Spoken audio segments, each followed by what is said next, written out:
Is this thing on? Okay, Assalamu alaikum wa rahmatullahi wa barakatuh.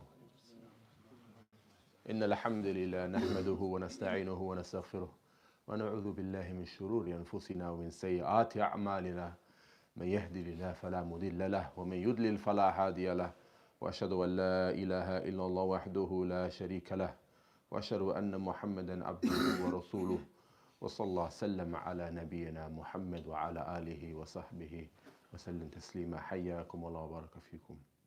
نعم. So today بإذن الله we shall be entering upon a new point within this great treaty, Usul, Sunnah, by Imam Ahmad, rahmatullah alayhi, and Sharh is by who, Ikhwan? Shaykh Rabi' hafidhullah ta'ala. Naam.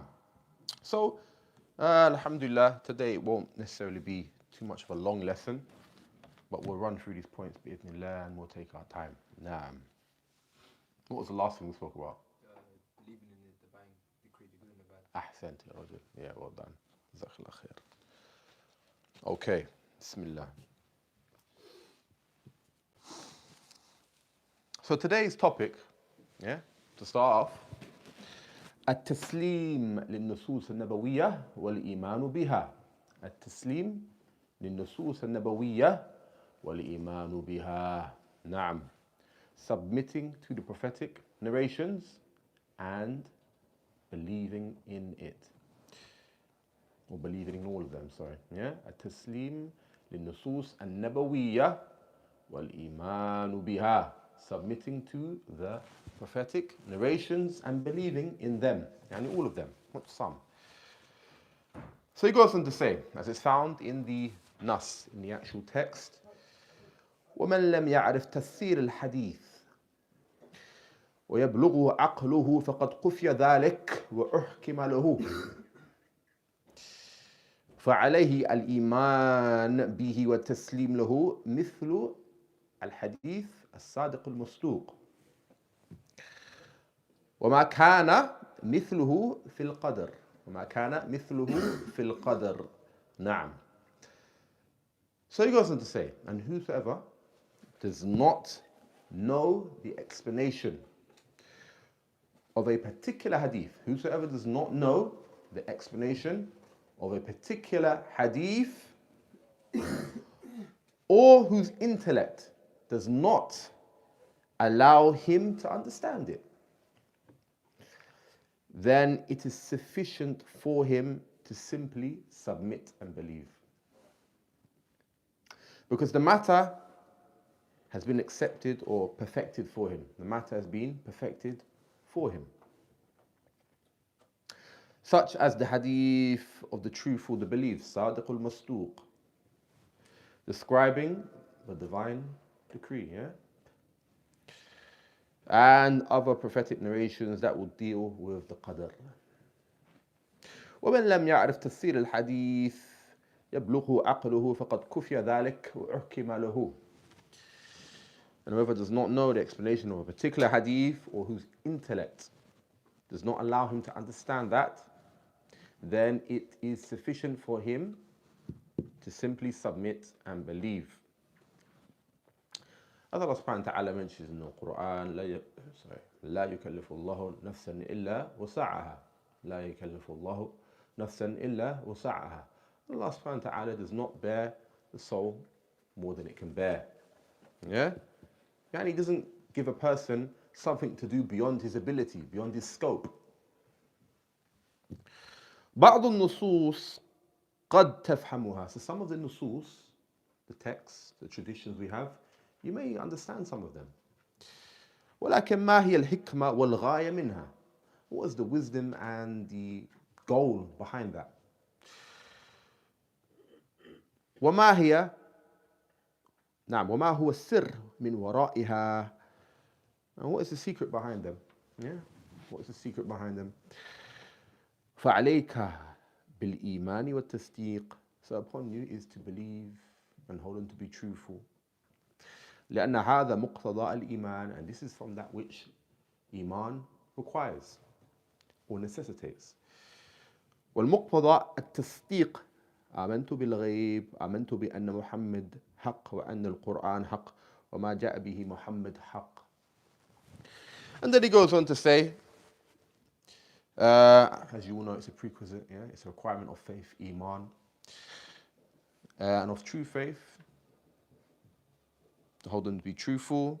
And he goes on to say, I believe in the unseen, the ghaib. I believe that Muhammad is true, yani Rasulullah sallallahu alaihi wasallam, and that the Quran is true, and that which Muhammad came with is truth. وَأَنَّهُ لَا يَنْتِقُ عَنِ الْهَوَى, and that Prophet Muhammad, peace be upon him, he does not speak from desire. And then he goes on to say, let's read the English now, and that which you have no knowledge of, then leave it off. Yeah, that which you have no knowledge of, then leave it off.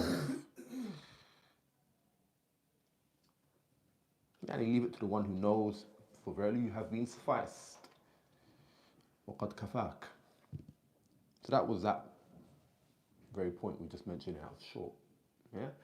So now he goes on to a more, well, not controversial amongst Ahlul Sunnah, but amongst Ahlul Bidah, you find people making nephew of this. And this very point Imam Ahmed is going to make mention of now is important. Yeah.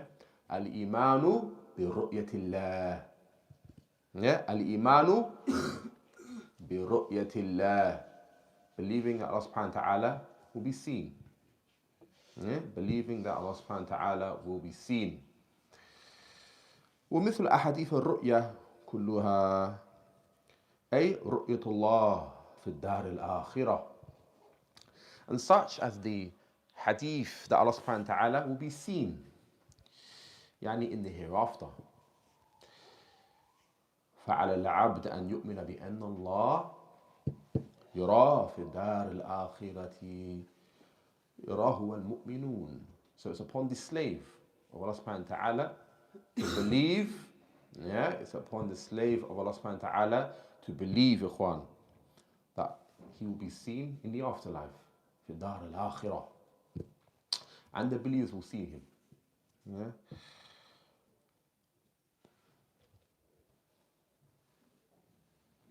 وأنكر المعتزلة رؤية الله في الدار الآخرة. وأنكر المعتزلة رؤية الله في الدار الآخرة.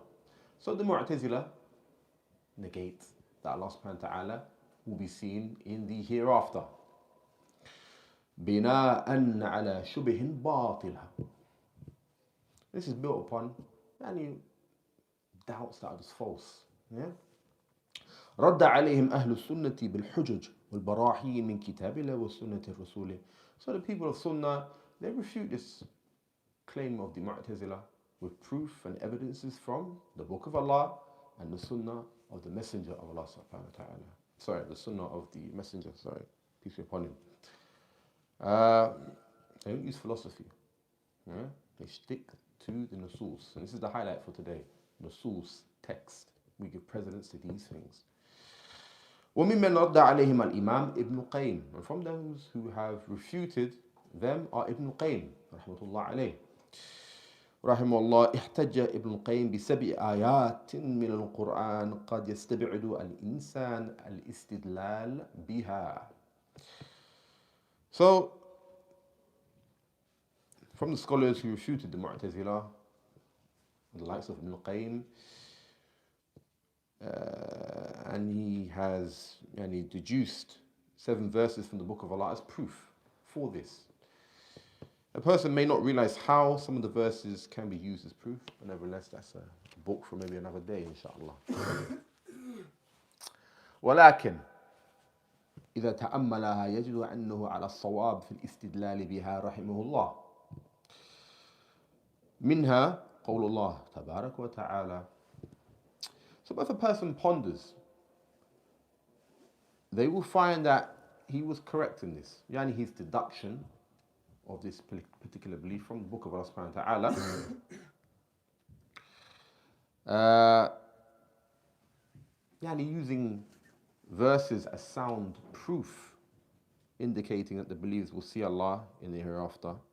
And from the verses, from these verses, Allah subhanahu wa ta'ala mentions وَاتَّقُوا اللَّهَ وَاعْلَمُوا أَنَّكُمْ مُلَاقُوهُ وَبَشِّرِ الْمُؤْمِنِينَ. وَبَشِّرِ الْمُؤْمِنِينَ. And fear Allah subhanahu wa ta'ala. And know that you are going to meet Him and give glad tidings to the believers. وَبَشِّرِ الْمُؤْمِنِينَ. Surah Al-Baqarah, verse 223. قال واللقاء لابد فيه من الرؤية ومعاينة.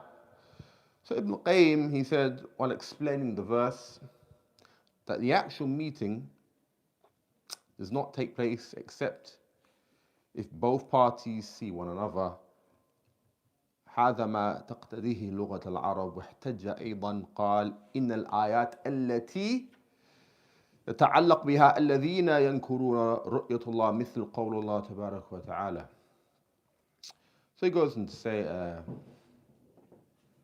this is understood from the Arabic language, لغة العرب itself. It's understood from the Arabic language in and of itself. He also mentioned that the verses which those who deny that Allah will be seen, يعني, hold on to in order to reject the fact that Allah will be seen by the believers in the hereafter, such as the statement of Allah subhanahu wa ta'ala. So they try to utilize some verses in order to put forth their belief. Ahlul Bid'ah, يعني, I'm not saying their proof and the deduction of the text is correct, but they do bring evidences. Yeah? But they leave off the reality of these evidences with a false understanding. We're going to go into this. So Allah subhanahu wa ta'ala has mentioned in His noble book, لا تدرك الأبصار وهو يدرك الأبصار وهو اللطيف الخبير. Yeah? لا تدرك الأبصار وهو يدرك الأبصار وهو اللطيف الخبير. Yeah? So listen carefully, ikhwan. No vision can grasp Him. No vision can grasp Him. But His grasp is over all vision. He is the most subtle and courteous, well acquainted with all things. Well acquainted with all things. نقل شيخ الإسلام ابن تيمية أن الله لا يتمدح بمجرد النفي وإنما يتمدح بالنفي المتضمن لإثبات وضرب أمثلة كثيرة لهذا. So Ibn Taymiyyah mentioned about the notion of the Mu'tazila that Allah does not praise Himself by simply negating. Allah subhanahu wa ta'ala does not praise Himself by simply negating certain characteristics. Rather, He praises Himself. He praises Himself by negating certain characteristics and affirming others. And he mentioned a number of examples to express that point. وهنا قوله, and here his statement, as Allah subhanahu wa ta'ala mentions, لا تدرك الأبصار. No vision can grasp Him. فيه إثبات الرؤية. So in this very verse here is actually an affirmation of Allah subhanahu wa ta'ala being seen. It's actually an affirmation that Allah subhanahu wa ta'ala will be seen. Now he's going to mention why. لأنه ما نفى الرؤية, because he didn't actually negate رؤية. وإنما نفى الإحاطة. والله لا يحيط به شيء وأنت ترى الشمس وترى السماء وترى كثيرا من الموجودات ولا تستطيع الإحاطة بها وإن كنت تراها في الجملة. This is the important part of one. In this verse is an affirmation, إثبات. You should probably write this down if you somewhat are not grasping it yet, but you'll get it inshallah. In this verse is actually إثبات. It's affirmation of what, ikhwan? That Allah will in fact be seen in the hereafter. Because He did not negate that He will be seen. He did not negate it. Rather, He negated what? That sight can grasp Him and encompass Him. Yeah? Rather, He negated that sight can grasp and encompass Him. Yeah? This is the point. It's mahal shahid, if you like. Yeah? He affirmed what, ikhwan? Ru'ya, that He'll be seen. And He negated al-ihata, that you can grasp and encompass Him fully. two things. Within the ayah, لا تدركوا الأبصار is what, ikhwan? Ithbat, affirmation. Of what? Ru'ya. He's affirming that you will see him, but you will not comprehend him. You will not encompass him. Two different things. Is that understood? Mafhum. Alright, inshallah, don't worry. If after you want to talk about no words, inshallah, no worries. And he goes on to say, as an example, Allah is not encompassed by anything. You see the sun and you see the skies, the heavens. Yeah? And there are many things you may see, ikhwan. But your vision does not encompass all of these things in its entirety, does it? Even though you may be able to see them in general. Yeah? كذلك الآية الأخرى قول الله لموسى عليه السلام, and also the verse as Allah subhanahu wa ta'ala mentions, where he spoke to Musa alayhi salam, لن تراني, yeah, لن تراني, you will never see me, or you will not see me. Yeah, you will not see me, as he said.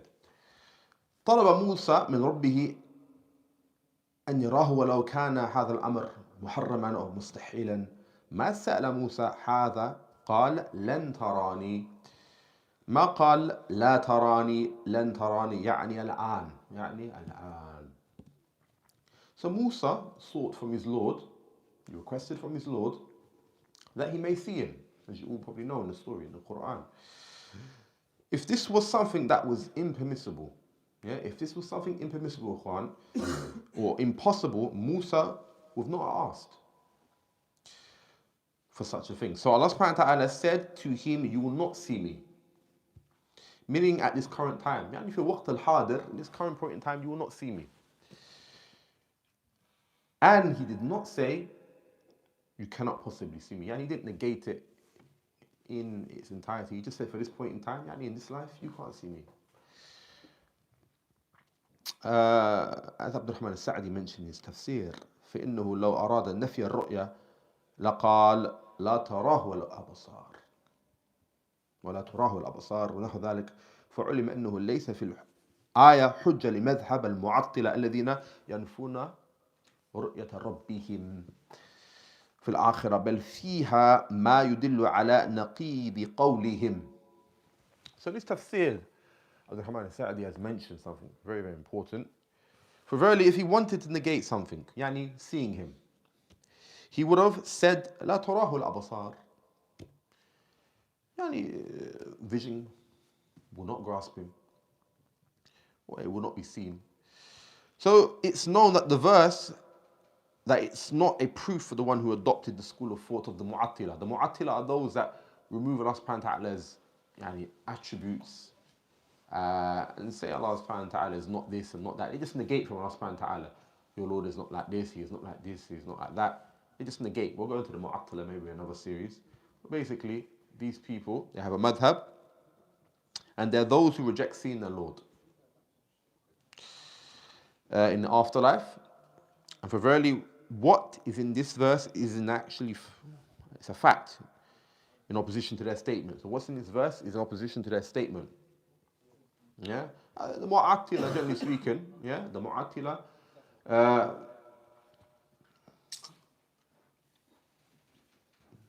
it's actually taken from a verse in the Quran, وَبِئْرٍ مُعَطِّلَةٍ. Yeah? It means basically something that is empty and vacant of something. Yeah, وَبِئْرٍ مُعَطِّلَةٍ, صح? مُعَطِّلَةٍ, نعم, yeah? So Allah subhanahu wa ta'ala mentions, yani, basically a well of some sort, and it being vacant and void and free of anything. Yeah? So they are called the Mu'attila because they what? Vacate and free Allah subhanahu wa ta'ala of his attributes. Yeah? We'll go into that another time, inshallah. And then Allah subhanahu wa ta'ala mentions in the Quran, فَلَمَّا تَجَلَّى رَبُّهُ لِجَبَلِ جَعَلَهُ دَكَّا جَعَلَهُ دَكَّا. So when his Lord appeared to the mountain, he made it collapse to dust. لكن موسى لا يطيق في هذه الدنيا رؤية الرب نعم لكن موسى لا يطيق في هذه الدنيا رؤية الله تركيب البشر الآن لا يطيقون به رؤية الله تبارك وتعالى. So, but Musa is not able to enjoy the reality of seeing Allah in this life, yeah? Seeing Allah in this life. And likewise, the physical structure of the human being, tarkib al-bashar, in this life is unable to enjoy seeing Allah, the Blessed and the Most High. وفي الحديث الصحيح, and likewise in an authentic narration, حجابه نور لو كشفه لأحرقت سبحات وجهه ما انتهى إليه بصره من خلقه.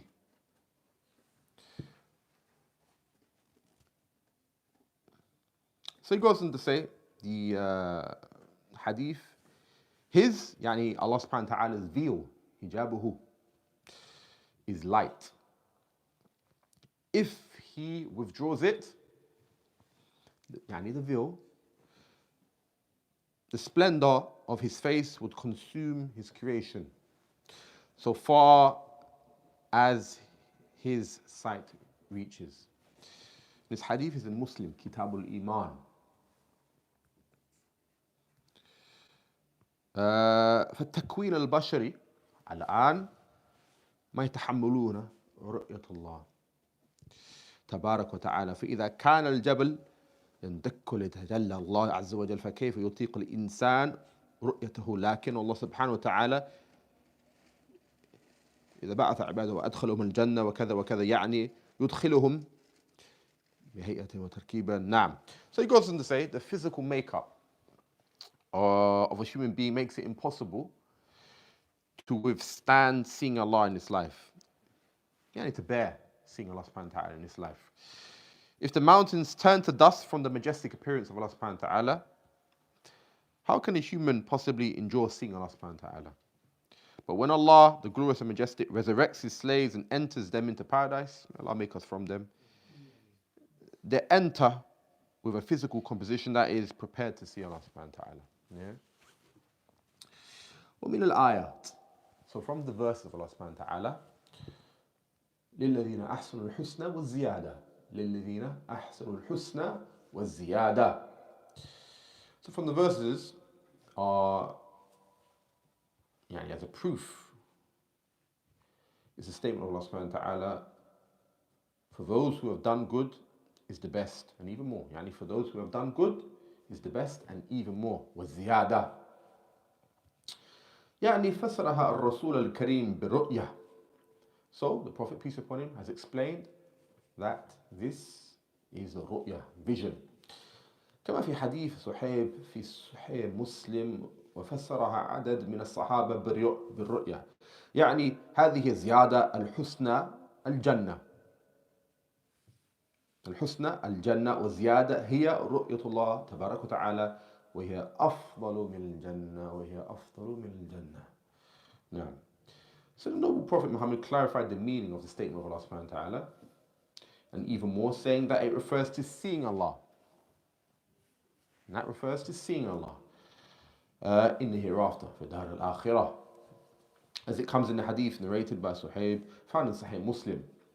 Likewise, many companions explained that the best reward is paradise, and even more. وَزِيَادَةً means to see Allah subhanahu wa ta'ala. Yeah? لِلَّذِينَ أَحْسَنُوا الْحُسْنَى وَزِيَادَةً. Husna is what, ikhwan? Jannah. وَزِيَادَةً, يعني to see Allah subhanahu wa ta'ala in the afterlife. May Allah make us from them. والله يقول لعباده بعد أن يدخلهم الجنة. So Allah subhanahu wa ta'ala will say to his slaves, his servants, after he enters them into paradise, هل تريدون شيئا أزيدكم? Do you want anything else? I will increase. Do you want something? I will increase it. قالوا ماذا نريد؟ بيضت وجوهنا وأدخلتنا الجنة. وأدخلتنا الجنة وأعطيتنا. So they will say, the slaves of Allah subhanahu wa ta'ala, what can we possibly desire? Yeah, what can we possibly desire? Our faces have been glistened. And you have entered us into paradise, and you have given us again and again and again. You've given us so much. فيتجلى لهم ربهم فما يتنعمون بنعمة ولا يجدون أفضل من رؤية الله تبارك وتعالى. So at that point, their Lord will appear to them. Yeah? At that point, Allah subhanahu wa ta'ala will appear to them. So they will enjoy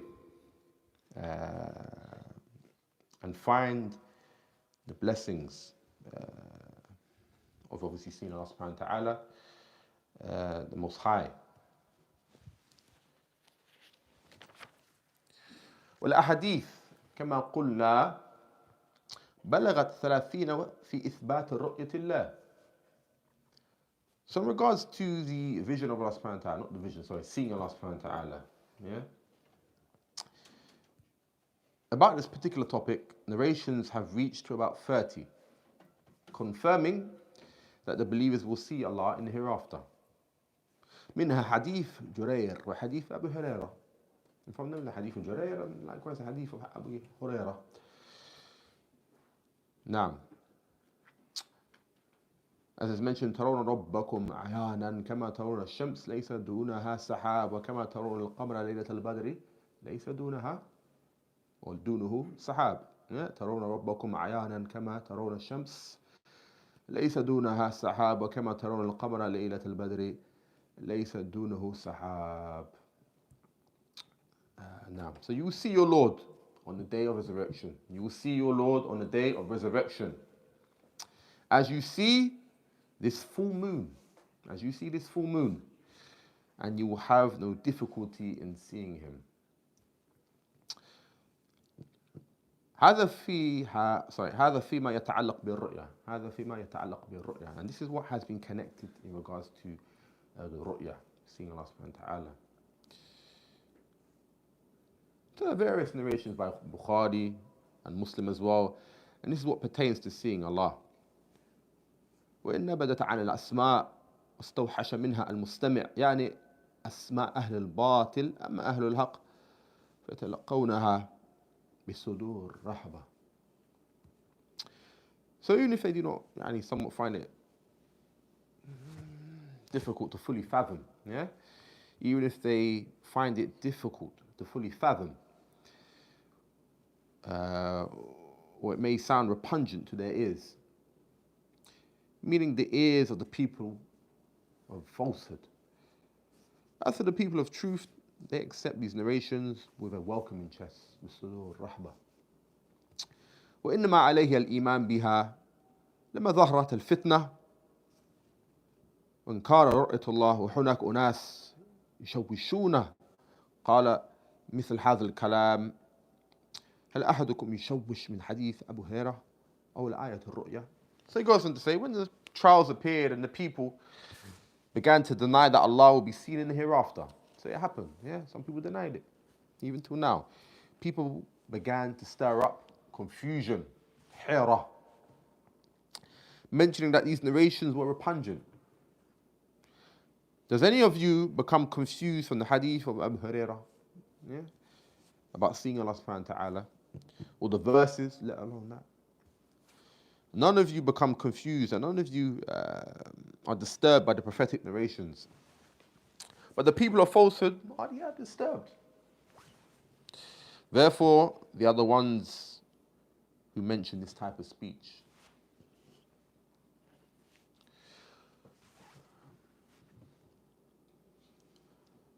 وأن لا يردوا منها حرفا واحدا لأن الرسول لا ينطق عن الهوى. So not rejecting one letter from any hadith that the reliable reporters have narrated. This is because the Messenger, peace be upon him, does not speak from his own desire. لا يقال إلا حقا. He only says truth. ولما قال له عبد الله بن عمر يقولون لا تكتب عن محمد وهو بشر يتكلم في حال الرضا وغضب. He only say that which is true. And when Abdullah ibn Amr said to the Prophet that the people say, do not write, قال الرسول اكتب. The Prophet, peace upon him, said, write.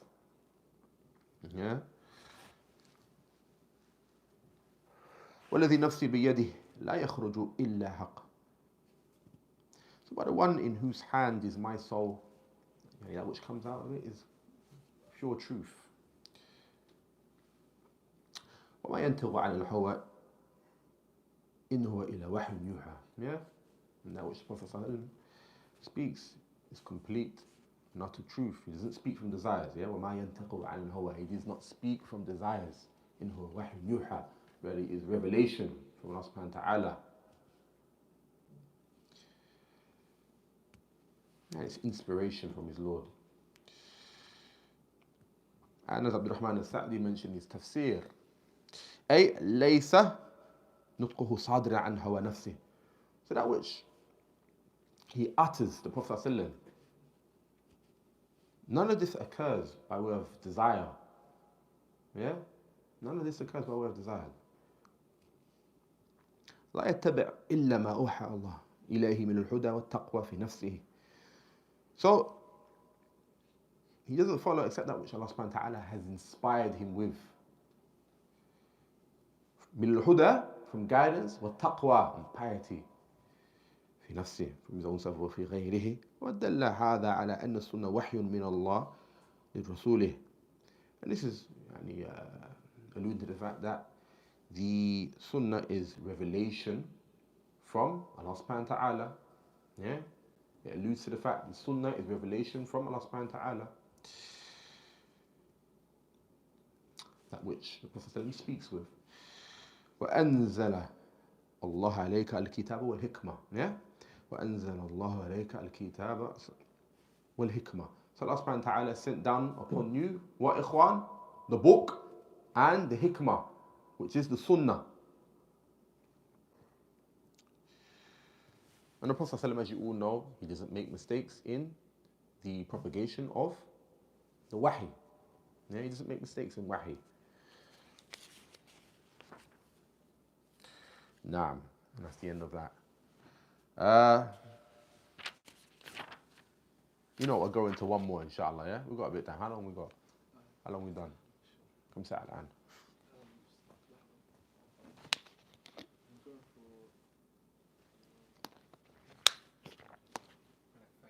30 minutes. I will do one more, inshallah.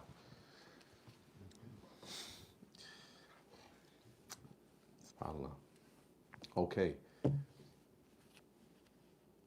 We have to try and understand this. Ala wajh sahih, inshallah, yeah? So, ترك الجدال والخصومات في الدين. ترك الجدال والخصومات في الدين. Leaving off debating and argumentation within the religion. And just shuruh to this long explanation to some of these things. But generally speaking, as I mentioned, ikhwan, argumentation and disputes within our religion, yeah, are impermissible, generally speaking, yeah. I know somebody's thinking, wait a minute, why does Shamsi go to Speaker's Corner then and refute all these people, yeah? We'll make mention of what the Sheikh has got to say, hafidhullah. May Allah preserve him. Okay. وأن لا يخاصم أحدا ولا يناظره.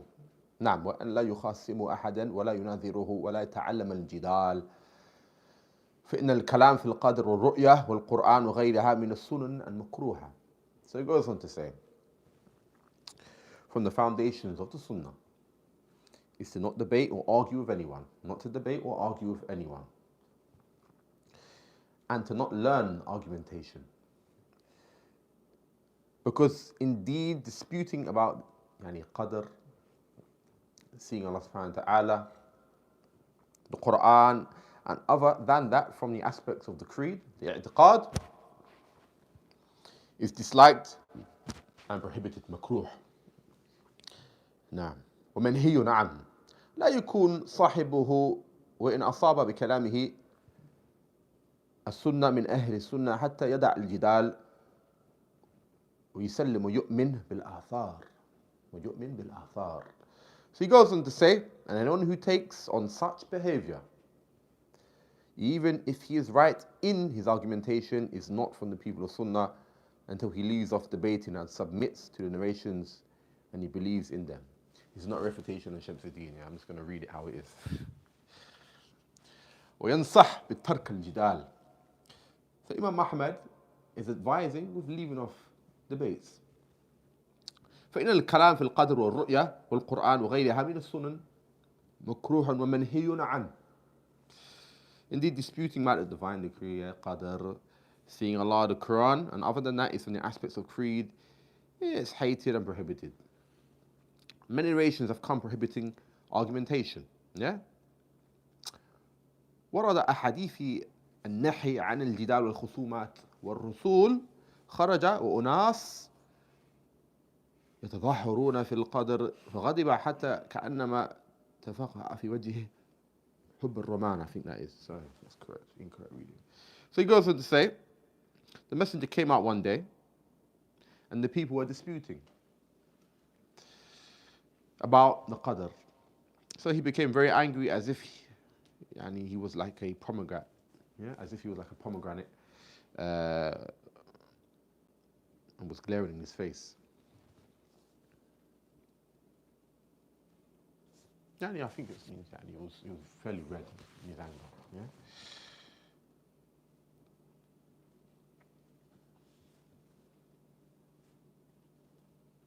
So I thought I'd just make sure I'd make mention also of this ta'liq, this very comment there, this note. And this is all in a general sense, ikhwan. Yeah, the asl with Ahlul Sunnah is that they don't debate. Yeah, the asl isn't that we go out and debate with the people of batil, the people of falsehood. The asl is that when it comes to Ahlul Bid'ah, yeah, we don't debate them. Now there is an exception or two, but as awam, we adhere to what, ikhwan, first and foremost? The asl al-awwal, which is we don't debate, because we still have to learn our religion. And not to say if we learn our religion, then we go out and debate, no. But when it comes to Ahlul Kitab, this is different now. So Allah subhanahu wa ta'ala commanding us to, obviously, come to a common ground in order to, propagate the religion. And Tawheed. So listen to this, I thought I'd make mention of this. It's only in English though, yeah? And finally, the scholars of the Salaf detest argumentation with the people of innovation and sitting with them. Why? In fact, they forbade even the mentioning and the quotation of their doubts and explaining them to the people. And this was due to their fear of weakness of the one who quotes it. This was due to the fear of weakness for the one that quotes it. His incapability to refute it and render it futile, and has, as a result of this, of which he puts himself to trial by it, and likewise others after he heard or read it. So you sometimes find that some people they come with it, this new shubha, this is how you refute it. No. Because sometimes, first and foremost, you may have, unfortunately, al-asaf shadid, misunderstood what was actually said. And therefore you make it a shubha upon yourself and others. For example, Shaykh Albani, when the people would come to him and they would debate him, he would have them adhere to foundations, principles in the religion before we talk text. So that we can't shove or move away from these foundations of the conversation. So when you have these foundations set in place and you have the knowledge and the ability and you know the tafsil, the details behind every single thing, generally speaking, this person, he's grounded, like Shaykh Albani, and he would refute them and render their doubts futile. But the problem is when you only know half the argument. Meaning that you know this part of the argument and then you go off and he basically digresses and you don't know that part. So now you've got to deal with a new shubha. You rendered the first one futile, but the second one he got you with. So you may say to yourself, as this so-called da'i made mention of, it's okay for me though, I don't have any shubhat. Oh, but what are the 10,000 followers you have? So you have to really and truly pay attention to this arena of debate. The asl is, for those that haven't learned their religion or not like mutamakkin, real grounded, is that they don't fall into these things. They don't go out there, i.e. trying to refute the ru'usa, sanadil al-kufra, from the very most serious in disbelief. The heads of them, they go out doing that. Don't do that. ثم قال ألا تريدون نعم ثم قال ألا تريد نعم ثم قال أتريدون أن تضربوا كتاب الله بعضه ببعض أنكر إنكارا شديدا فهذا يدل على النهي عن الجدال في القدر وفي غيره من العقائد. Then he said, do you want to put the book of Allah one part against another? The Prophet made a very serious refutation of this act, which indicates that debating about qadr is impermissible, and the same applies for other aspects of the Islamic creed. لا يكون صاحبه وإن كان بكلامه السنة من أهل السنة فالإمام أحمد متشدد في الجدال وأن من يقول أنه لا يتوصل إلى السنة إلا بجدال فهو يقول غلط. So he said even if he's right in argumentation, he's not from the people of Sunnah until he leaves us debating. Imam Ahmad was very stern towards debating. Whosoever says he has no means or arriving at the Sunnah except with argumentation, إلا بجدال, he is in plain error and هو في غلط.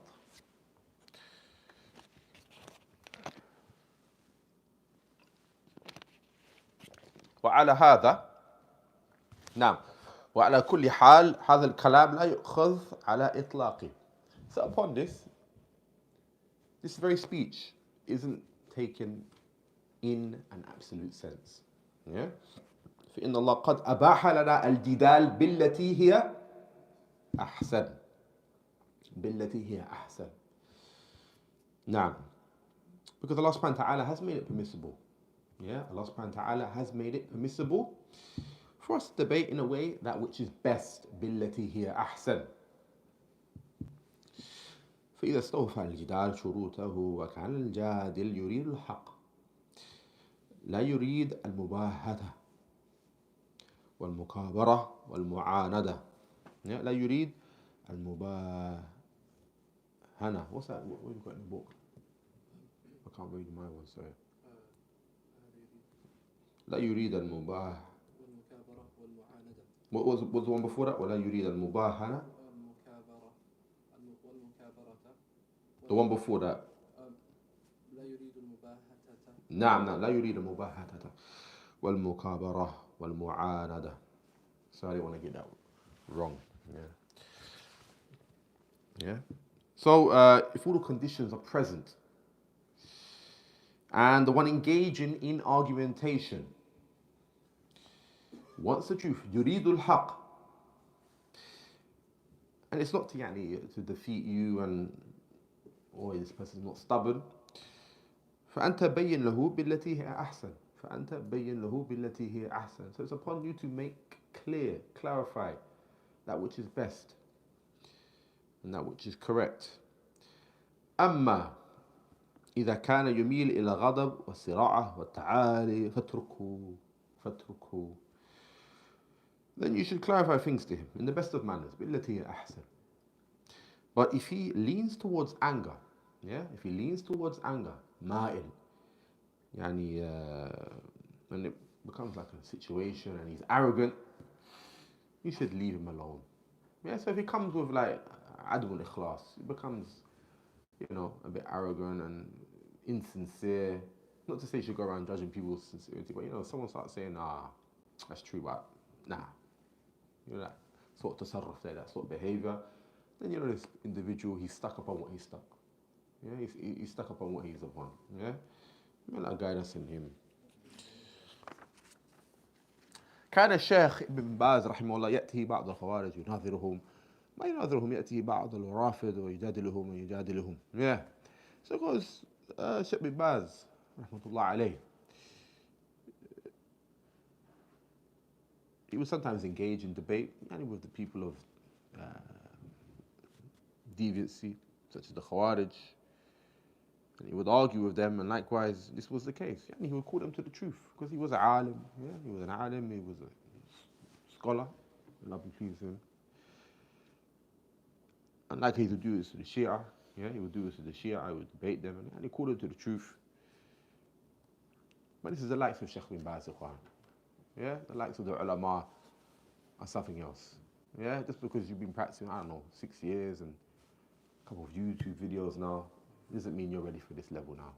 We have to really know our levels, even myself, first and foremost. وأخيرا قال, and lastly he says, حتى يدع الجدال ويسلم ويؤمن بالآثار. ويسلم ويؤمن بالآثار. هذا الذي يجب أن تؤمن بالآثار وتوريها للناس وتشرحها وتبين لهم إن كان يصعب عليهم فهمها. So lastly, Imam Ahmad mentioned until he leaves off debating. and submits and believes in the narrations, bil-athar. This is what is obligatory. Yeah, this is what's obligatory, wajib. To believe in the narrations, to convey them to mankind, while explaining and clarifying their meanings, even if they are difficult for the people to understand. Yeah. إذا رأيت أحدا يجادل بالتي هي أحسن. Yes, if you see someone that happens to be debating that which is good and best, يريد الاستفادة, تبين له, and he wants some benefit, then make it evident for him, clarify for him this. عنده شبهة أزلها عنه, عنده شبهة أزلها عنه باللطف والحكمة والموعظة الحسنة. So if he has like a doubt, then try to repel this from him. Yeah, with good manners, wisdom, and fair preachment. Yeah, if you don't know, then you don't know, ikhwan. Just say Allah knows best and pass it to one that does, that has a bit more knowledge. Yeah, and as we mentioned, hikmah is what, ikhwan? فعل ما ينبغي كما ينبغي في الوقت الذي ينبغي. This is what Abdurrahman al-Sa'di is mentioned in his explanation of or definition of hikmah. Yeah, الفعل ما ينبغي كما ينبغي في الوقت الذي ينبغي. So wisdom, as he defines, Shaykh Abdurrahman al-Sa'di, is to do that what one should do, is to do that which one should do in the time it should be done as it should be done. Yeah, to do what and effectively one should do in the time it should be done and the very correct way it should be done. Naam. So I do ask you, inshallah, may Allah protect us from these things and guide the ummah. And we'll leave it there, barakallahu feekum. Wa sallallahu ala nabiyyina Muhammad wa ala alihi wa sahbihi wa sallam. I do apologize for any mistakes in reading. Naam.